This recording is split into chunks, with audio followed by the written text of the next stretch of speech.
ជំរាបសួរលោកគ្រូអញ្ចឹងវីដេអូនឹងដែរក្រុមពួកខ្ញុំនឹងមកធ្វើការ demo ទៅលើ project ដែលលោកគ្រូបានដាក់ឲ្យដែល topic យើងគឺធ្វើទៅលើ server side rendering ដែលជា project midterm របស់យើងអញ្ចឹងលោកគ្រូក៏មានជា requirement មួយចំនួនដែលបានដាក់ឲ្យមានទៅលើ catalog ឬមួយក៏ home page មាន detail មាន add to cart ហើយ cart list check out invoice ហើយបូកជាមួយនឹង sample យើងត្រូវបញ្ចូលទៅលើ sample data មួយចំនួនយើងក៏ត្រូវធ្វើការ hosting ទៅលើ website របស់យើងជាមួយនឹង submit ជា GitHub ជូនគ្រូផលិតមើលជាក់ស្ដែងហ្នឹងណាអញ្ចឹងសម្រាប់ក្រុមពួកខ្ញុំគឺមានសមាជិកចំនួន5នាក់ទី1គឺខ្ញុំផ្ទាល់ឈ្មោះយុទ្ធផានិតទី2លេខឆេនទី3ផាមសុបញ្ញាទី4សានវឌ្ឍនាហើយជាមួយនឹងគុយហើយជាមួយនឹងសវណ្ណរតន៍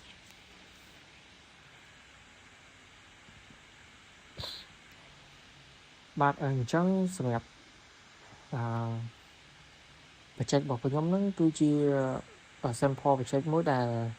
user គាត់អាចបញ្ចូលទៅលើ product list របស់យើងទៅលើឈ្មោះទៅលើព័ត៌មាន detail របស់ product ទៅលើតម្លៃ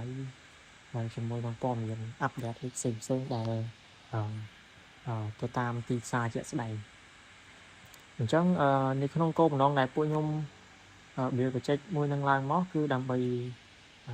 សម្រួលទៅដល់អាជីវកម្មតូចៗដែលគាត់ចង់ធ្វើការលក់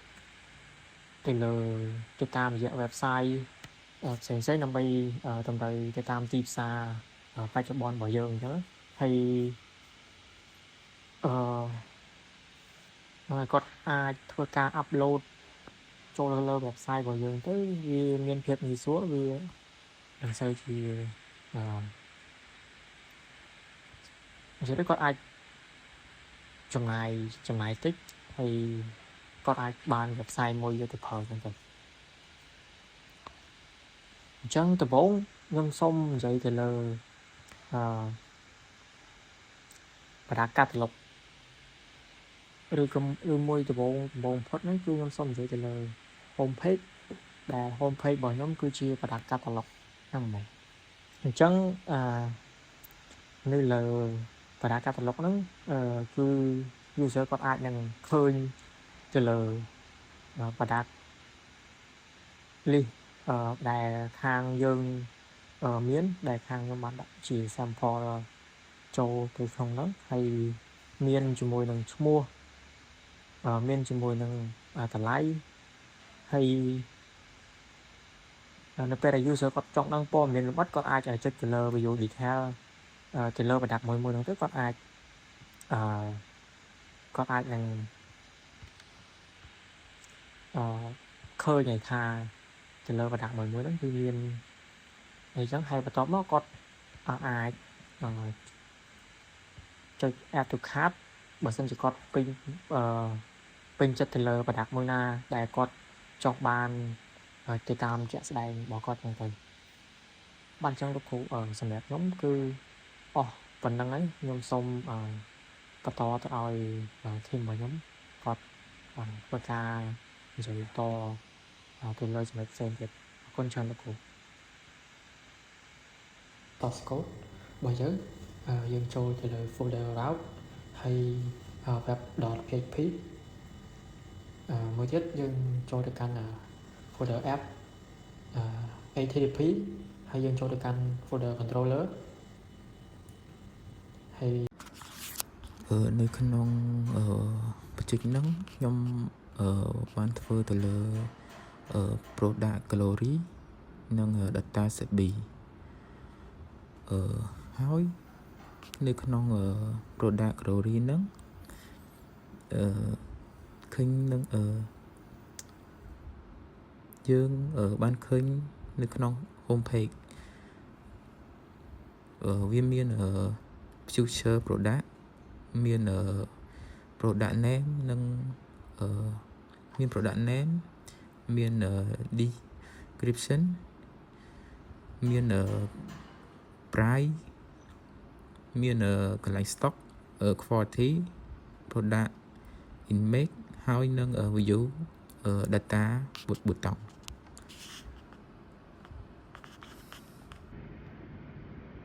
នៅក្នុង slide នេះខ្ញុំបានពន្យល់ពី product seeker ដែល product seeker គឺជា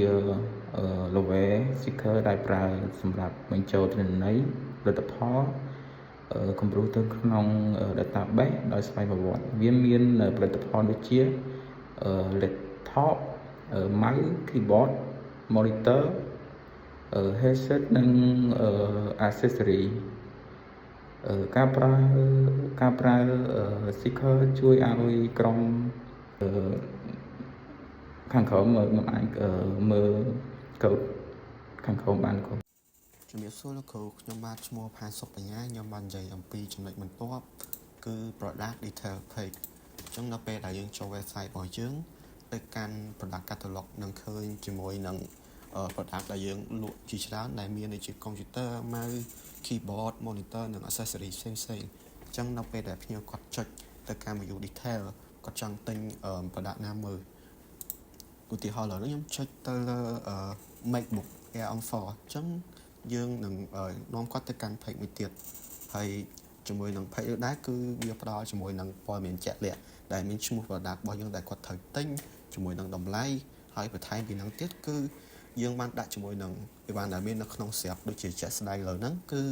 MacBook Air M4 ហ្នឹងយើងមាននៅក្នុង stock ចំនួន10ស្រាប់អញ្ចឹងភ្ញៀវគាត់អត់ប្របាក់ក្នុងថាគាត់ចូលមក page របស់យើងហើយគាត់ត្រូវការក៏ដាក់កំងហើយពួកយើង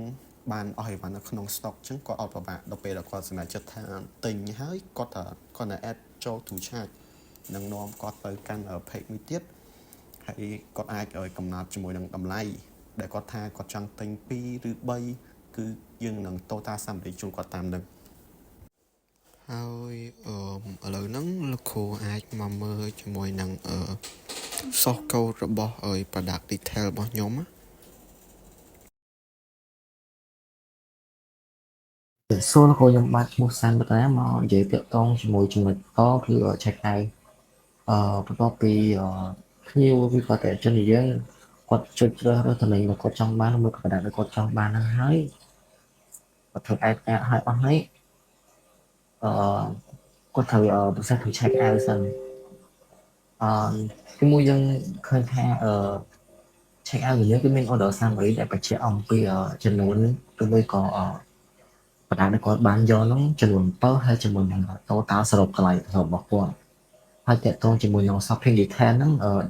ដែលទាមទារឲ្យគាត់បំពេញនៅ full name របស់គាត់ email ជាមួយនឹងលេខទូរស័ព្ទឬសាក់បំពេញ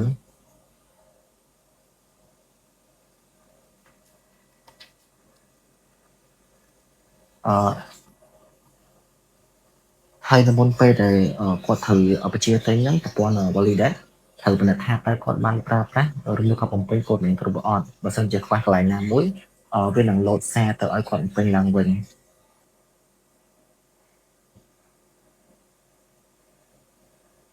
បន្ទាប់ពីរក្សាទុកទិន្នន័យនិងប្រព័ន្ធបង្ហាញឲ្យយល់ដែលព័ត៌មានអតិថិជនបញ្ជីផលិតផលចំនួននិងតម្លៃសរុបដើម្បីឲ្យគាត់អាចពិនិត្យមើលការបញ្ជាទិញរបស់គាត់បានប៉ុន្តែនៅ website របស់យើងនេះគឺយើង deploy នៅលើ version សម្រាប់ demo ប៉ុន្តែ version នេះវាអត់អាចcheck out បានទេព្រោះអី version มันមាន version ហ្នឹងអត់មាន database ដែលអាចរក្សាទុកការបញ្ជាទិញបានទេដូច្នេះនៅលើ version ហ្នឹងអាចបង្ហាញតែផលិតផលប្រដាប់វិខារឬមួយក៏ shopping cart បានទេអញ្ចឹងបើសិនបើយើងចង់ឲ្យ website របស់យើងទទួលបានការបញ្ជាទិញពិតៗយើងត្រូវភ្ជាប់ជាមួយនឹងcloud database ក៏ដូចជា MySQL ផងដែរអញ្ចឹងខ្ញុំមានតែប៉ុណ្្នឹងលោកគ្រូសូមអរគុណ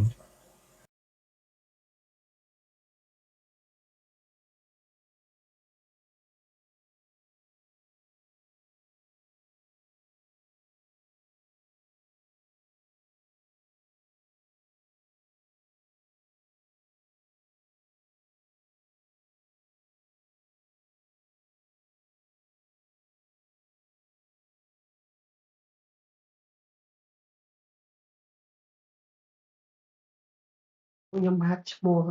គុយសមុទ្រសុរតដែល point topic ដែល point របស់ខ្ញុំនិយាយពី technology និង deployment អញ្ចឹងដែល technology របស់ខ្ញុំមានដូចជាប្រើ Laravel 12ដែល backend framework និង routing ទៅវាបន្តមកទៀតដែលបងខ្ញុំដើម្បី routing ទៅវាហើយ PHP ខ្ញុំប្រើ server side programming ហើយ Blade ខ្ញុំប្រើ dynamic HTML template ហើយ SQLite ខ្ញុំ seek read only database for ខ្ញុំប្រើ SQLite ដើម្បីឲ្យវាទៅ version បានហើយ version demo ហើយបន្តមកទៀតដែល local deployment database របស់ខ្ញុំប្រើ MySQL ឬក៏ Runtime ហើយដែលខ្ញុំប្រើ Vue ហើយបន្តមកទៀតខ្ញុំវា CSS និង JavaScript ប្រសិទ្ធនឹងហើយនឹងខ្ញុំ deploy ទៅលើ Vercel សម្រាប់ online deploy សម្រាប់ខ្ញុំធ្វើ deploy ហើយ GitHub ខ្ញុំសម្រាប់ខ្ញុំទុក source code របស់ខ្ញុំនៅនឹងខ្ញុំប្រើវាសម្រាប់ share source code ទៅកាន់សមាជិកក្នុងក្រុមនេះខ្ញុំ migrate ក្នុង code ខ្ញុំ migrate ជាក្នុងនេះជា user table ហើយបន្តមកទៀតខ្ញុំcreate ខាច់វាបន្តមកទៀតនេះខ្ញុំ create product ហើយបន្តមកទៀតនេះសម្រាប់ pay PO order នេះសម្រាប់ order item នេះសម្រាប់នៅពេលដែលភ្ញៀវគាត់ check out នេះសម្រាប់ perfect order ជា proposal Jackson មាន Jackson ហើយ Vercel សម្រាប់ Vercel សម្រាប់នេះខ្ញុំក្នុង GitHub ហើយខ្ញុំដាក់ source code ចែកសមាជិកក្នុងក្រុមនេះដាក់ Vercel សម្រាប់ hosting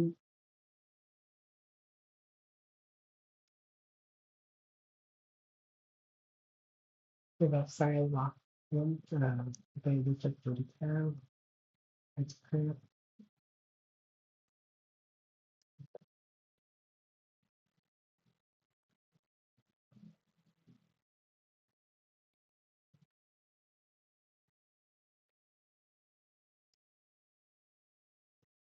នេះចង់បានទៅដាក់ទៅចង់បាន keyboard នេះទៀតខ្ញុំ add script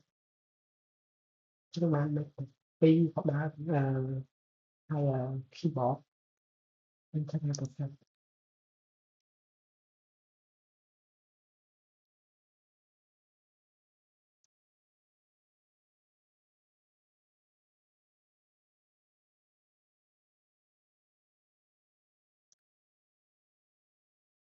ហើយ Vercel មានឲ្យយក data បានចឹងដោយមកមើល project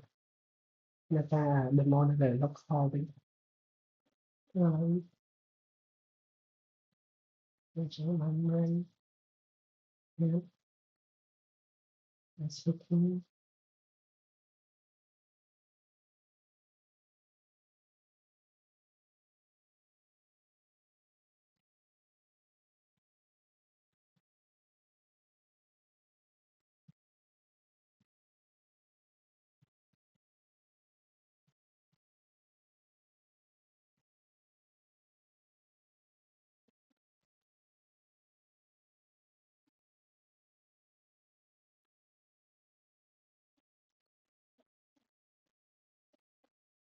នេះចេញជា invoice តែ order មក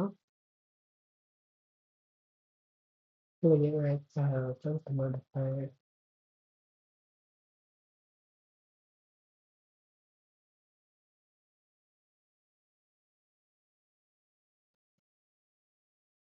nhưng mà thường như thế cho một lần